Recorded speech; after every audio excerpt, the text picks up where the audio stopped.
काम करो ऐसे कि पहचान बन जाए। काम करो ऐसे कि पहचान बन जाए, चलो ऐसे कि निशान बन जाए। अरे ज़िंदगी तो हर कोई काट लेता है। अरे ज़िंदगी तो हर कोई काट लेता है, अगर दम है जियो कोई ऐसे मिसाल बन जाए। हेलो गाइज, आज सबका स्वागत है हमारे यूट्यूब चैनल इंग्लिश इजी में। आज हम पढ़ने वाले interrogative sentence present perfect tense का। प्रेजेंट परफेक्ट टेंस की पहचान हम पिछले वीडियो में बना चुके हैं। जिस वक्त क्रिया के अंत में ता है, ती है, ते हैं आदि शब्द आते हैं प्रेजेंट परफेक्ट टेंस कहलाते हैं। आज हमें प्रेजेंट परफेक्ट टेंस का इंट्रोगेटिव सेंटेंस पढ़ना है। इंट्रोगेटिव सेंटेंस में प्रश्न सूचक वाक्य या प्रश्नवाचक वाक्य, ये भी दो तरीके के होते हैं। एक जिसका उत्तर हम यस या नो में देते हैं, और एक जिसका उत्तर हम एक्सप्लेन करके देते हैं। अगर हम बोलें क्या आप आम खाते हैं, आप सब यहाँ ध्यान देंगे। क्या आप आम खाते हैं, तो ये कह रहा है क्या आप आम खाते हैं, तो इसका उत्तर हम यस या नो में देंगे। यस या नो, खाते हैं तो यस, नहीं खाते हैं तो नो।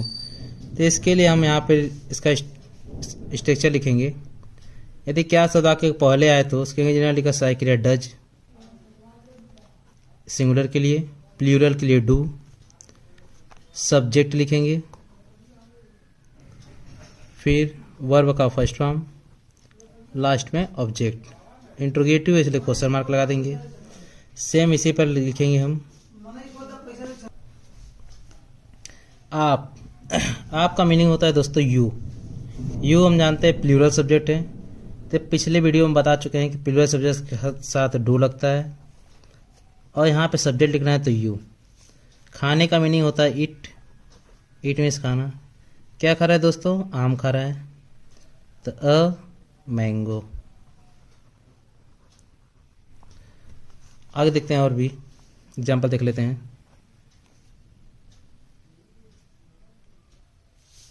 यहाँ देख सकते हैं लिखा हुआ है क्या वह प्रतिदिन यहाँ आती है। क्या कर रहा है, क्या वह प्रतिदिन यहाँ आती है। ताए तिए ते आ गया प्रेजेंट परफेक्ट टेंस। यहाँ देख रहे हैं वाक्य की शुरुआत क्या से हो रही है, तो क्या की शुरुआत जब होती है तो हम उसके लिए साइकिलिया से शुरुआत करते हैं। क्या की मीनिंग ना लिखा, साइकिलिया शुरू करेंगे। तो यहाँ पे वह सिंगुलर सब्जेक्ट है, तो सिंगुलर सब्जेक्ट के लिए लगता है डज। वह का मीनिंग ही सी इट होता है। ही पुरुष के लिए होता है, सी स्त्रीलिंग के लिए होता है, इट निर्जीव वस्तु के लिए होता है। यहाँ देख आती है यानी फेमिनिन जेंडर है, तो यहाँ पे वह का मीनिंग होगा सी। आने का मीनिंग कम। कहाँ आ रही है, यहाँ पर आ रही है, तो हियर। कब आ रही है, प्रतिदिन। समय को हमेशा लास्ट में लिखते हैं डेली। और एग्जाम्पल देके देख लेते हैं। क्या राजा अपने सैनिकों को पसंद करता है। यहाँ करा है क्या राजा अपने सैनिकों को पसंद करता है, तो यहाँ पे भी राजा एक ही वचन है, सिंगुलर सब्जेक्ट है, तो डज। राजा का होगा किंग। डज किंग हमारा वर्ब है। वर्ब मतलब पसंद करना। पसंद करना हमारा कार्य हो गया, तो लाइक मिस होता है पसंद करना। लाइक किसको पसंद कर रहा है, अपने सैनिकों को। लाइक हीज, सैनिक का हो जाएगा आर्मी। यहाँ देखेंगे क्या हम मैदान में फुटबॉल खेलते हैं, तो यहाँ पे जो हम है प्लूरल सब्जेक्ट है। अभी हमने पिछले बताया है कि क्या की कोई वर्ड मीनिंग होगी नहीं जब वाक्य की शुरुआत में अगर वो आए, तो यहाँ लिखेंगे डू। हेल्पिंग वर्ड से शुरू करेंगे डू। हम का मीनिंग होता है वी। काम क्या कर रहा है, खेलने का। खेलने का मीनिंग होता है प्ले।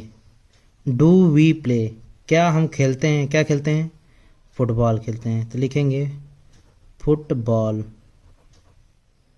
कहाँ खेलते हैं, मैदान में कर रहा है, तो मैदान को मिलेगा इन द ग्राउंड। लास्ट में क्वेश्चन मार्क। अब यहाँ देखते हैं जब प्रश्न सूचक शब्द वाक्य के बीच में आए तब क्या करेंगे हम। तो यहाँ देखते हैं कह रहा है तो श्याम तुम्हें क्यों बुलाता है, और यहाँ कह रहा है वे यहाँ कब आते हैं। तो जब ऐसे वाक्य हों तो उसके लिए सबसे पहले हम क्वेश्चन वर्ड को लिखते हैं, फिर हेल्पिंग वर्ब हम डज या डू का प्रयोग करते हैं, फिर सब्जेक्ट को लिख देते हैं, फिर वर्ब का फर्स्ट फॉर्म, फिर लास्ट में ऑब्जेक्ट लगा के क्वेश्चन मार्क। तो यहाँ पे कुछ देख लेते हैं। क्वेश्चन वर्ड दिया है तो इसकी मीनिंग क्या होती है, क्यों। क्यों का मीनिंग होता है वाई। तो ऐसे बहुत सारे वर्ड मीनिंग होंगे जो बच्चों को पता नहीं होते हैं, ताकि एक नज़र उस पर भी डाल लेते हैं।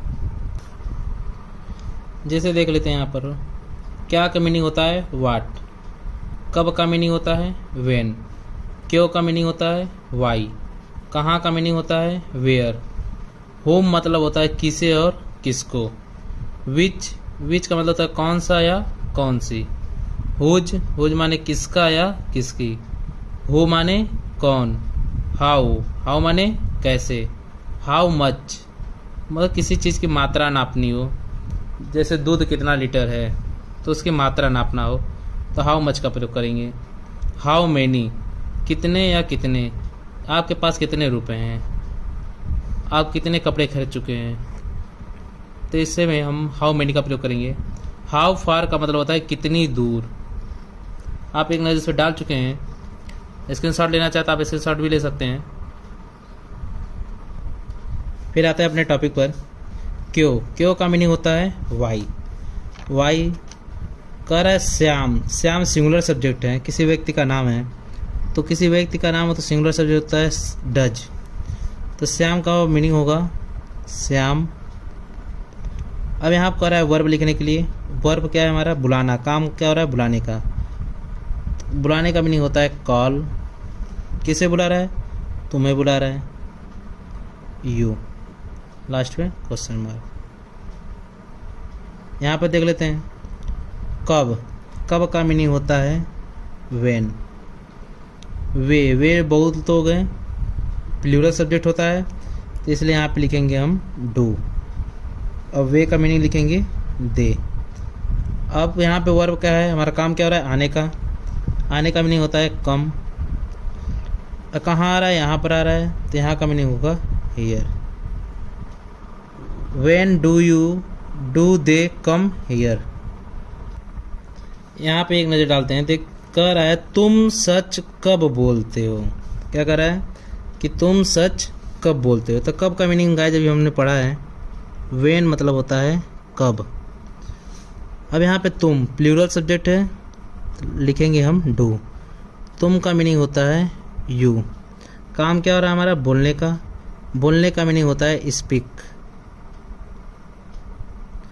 स्पीक क्या बोल रहा है द ट्रूथ माने यहाँ पे कह रहा है तुम सच कब बोलते हो, तो सच बोलने का ट्रूथ होगा। अगर यही बोलता कि आप झूठ कब बोलते हो तो झूठ बोलने का टेल होता है।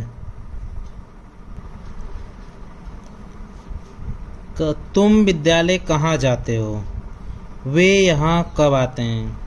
आप सबको अच्छा लगा होगा वीडियो, ये 2 होमवर्क है, इसको करके कमेंट कीजिए। धन्यवाद।